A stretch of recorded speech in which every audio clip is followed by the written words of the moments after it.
Welcome to New Stripe City, a podcast for diehard Bengals fans. I'm your host, H Boogie, and today I will be dropping my 2018 NFL post combine mock draft. So I'm going to go through these teams one by one and just give my insight and my thoughts and my analysis on what these draft picks will be in terms of my predictions and just certain things that I've read. So getting into it initially, we see the Browns taking Saquon Barkley, and I really think that that's a realistic thing that will happen because Saquon Barkley not only is the best player in this draft, but the Browns clearly need a running back, right?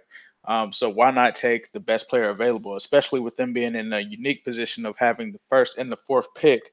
They're able to go ahead and fill a need because there's no way that the Giants would not take Saquon if he fell to number two because they are also in dire need of a running back. So I have Saquon to the Browns. Number two is where things get interesting. And some people might say, hey, this is pretty high for a guard. But the thing is, a lot of people don't realize that Quentin Nelson has the size to also play tackle. Duke Tobin has been reportedly, the GM for the Bengals reportedly says that they believe he can play all five positions. This is a guy that's 6'5", 320 pounds. So he has a size there that could where he could play left tackle if need be. And I think that the Giants will probably try to trade out of this pick, but if they can't, you have to take Quentin Nelson. They've had issues with their line. I don't think that, and it's been reported that they don't seem to be in love with taking a quarterback there. So why not take Nelson? He ends up being an anchor on your line, and if you take him that high, you can always move him to tackle. Clearly, one of the best prospects in years that has come from that position. Then we move on to three with Bradley Chubb. This makes sense there. The Colts just suck on defense, honestly. And Bradley Chubb will provide a lot of pass rush that they need there, especially with new coach Frank Wright coming in there from the Eagles, coming from a team where even though he was an offensive coach, they were heavily dependent on the pass rush there.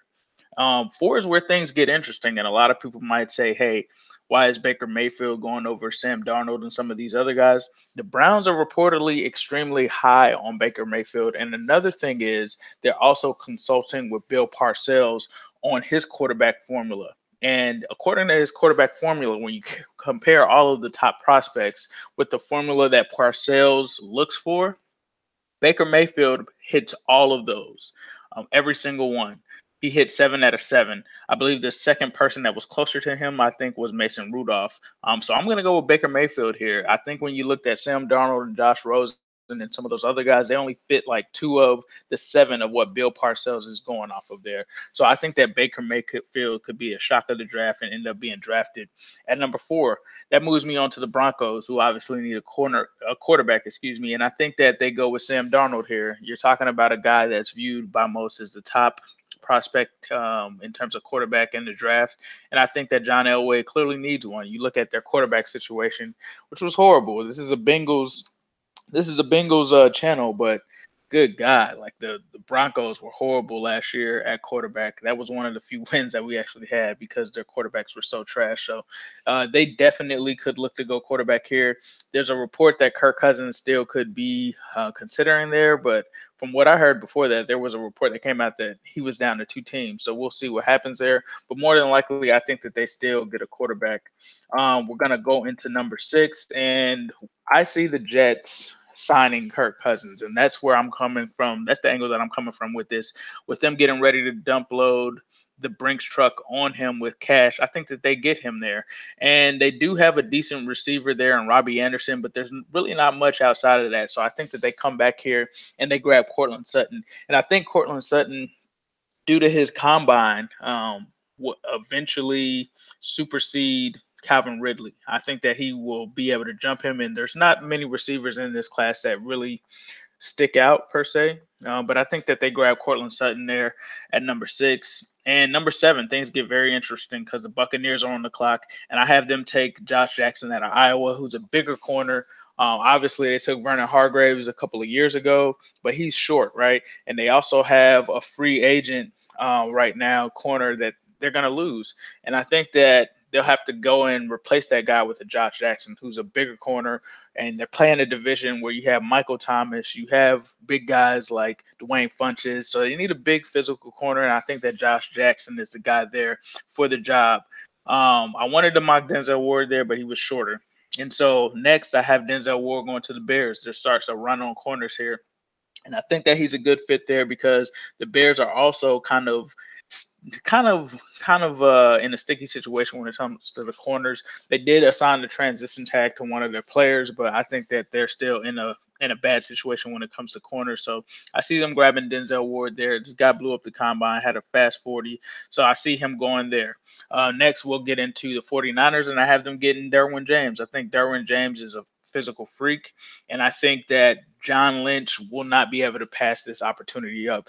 This could be somewhere where they think about going Calvin Ridley, but I think with free agency, I think that they'll go out and get some established receivers. But with John Lynch being a safety himself and thinking of pairing and creating that defense over in San Francisco of having a Reuben Foster, a Solomon Thomas, and a Derwin James, I think that he goes there.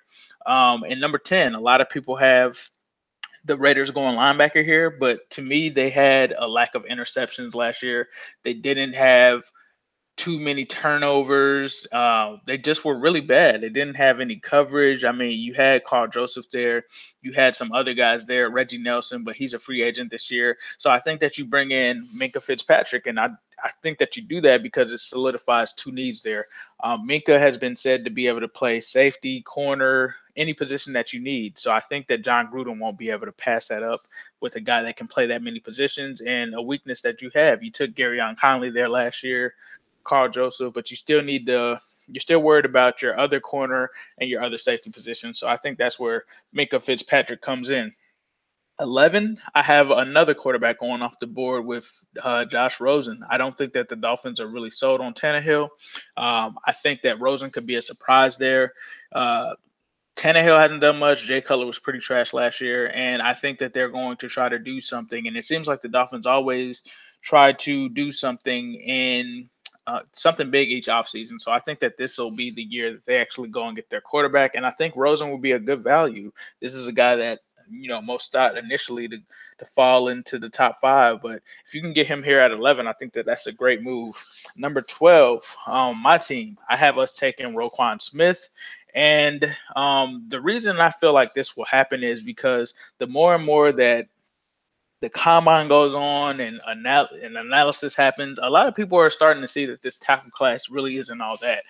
You have Quentin Nelson, and then there's a huge drop off after that, right? You have Orlando Brown, who's supposed to be the second best tackle out there. Well, not second best tackle, the first best tackle, but second best offensive lineman. But he had a horrible combine and is falling down on the draft boards. And so I think that the Bengals believe that they could probably get a guy like Mike McGlinchey in the late first to the early second. So I think that this would be a reach for them to grab McGlinchey here. So I have them going with Roquan Smith. Linebacker is an obvious need. Outside of Vontez Burfict, we really don't have anybody there. You have to pair somebody with Vontez Burfict. Taking these guys in the fourth, third round and signing guys off of the street just really isn't working. And the Bengals actually did back in think it was 2008 or 2009. I don't know which year it was, honestly. They went ahead and signed Keith Rivers. He really wasn't that great of a player, but I think you get a guy like Roquan Smith. He's just perfect to just slide in there next to Tez, and especially with Terrell Austin coming in as the defensive coordinator and just selecting Gerard Davis last year for the Lions. Strong possibility here. That takes me to 13 with the Redskins. I have them taking Calvin Ridley. This is where he comes off the board. They tried the Terrell Pryor experiment last year and it blew up in their face. So I think that they have Josh Doxson there. They have a good slot receiver there, and they just bring in Ridley, who's probably going to end up being the best receiver possibly in this class.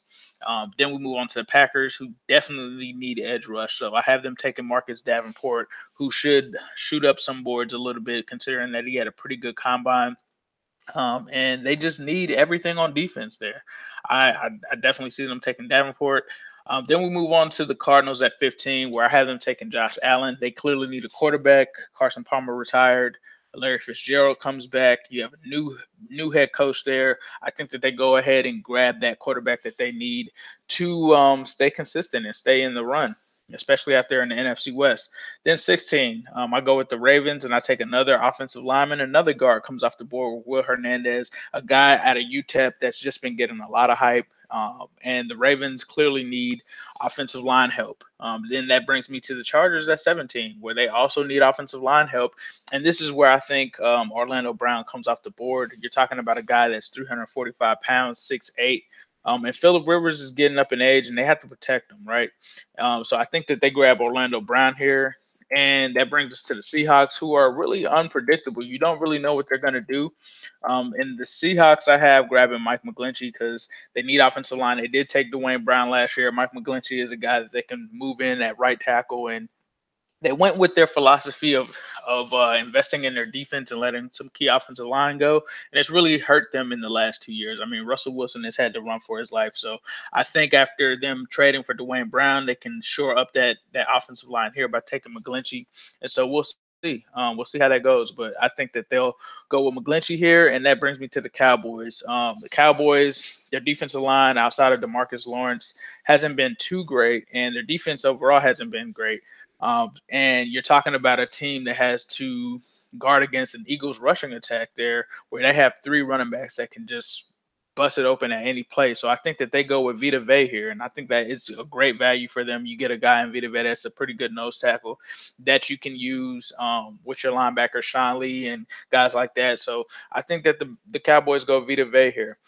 Next with the Lions, I think that they go Arden Key because they need some pass rush. They have a current free agent from the defensive end position, and they just could use a lot of rush, and I think that Arden Key would be a great fit for them there. 21 is where I have Lamar Jackson going. I just get this strange feeling that the Bills are very high on him. I think that he'll go there. They have two picks, so I think that they take a quarterback, and I think that they take the next best player available.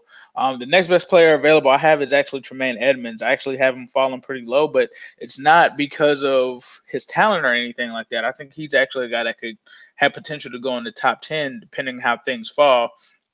But I think that Tremaine Edmonds and linebacker is a need for the Bills. I couldn't really say that for any of the teams that were in front of them. You might be able to argue the Packers. But other than that, when you look at it, the Bengals and the Packers, there's really not many teams in between them that really need a linebacker. You look at the Seahawks and guys like that. So I think that Tremaine Edmonds, if he's there on the board, the Bills take him. And I think with those two picks, you have to take the best player that's available.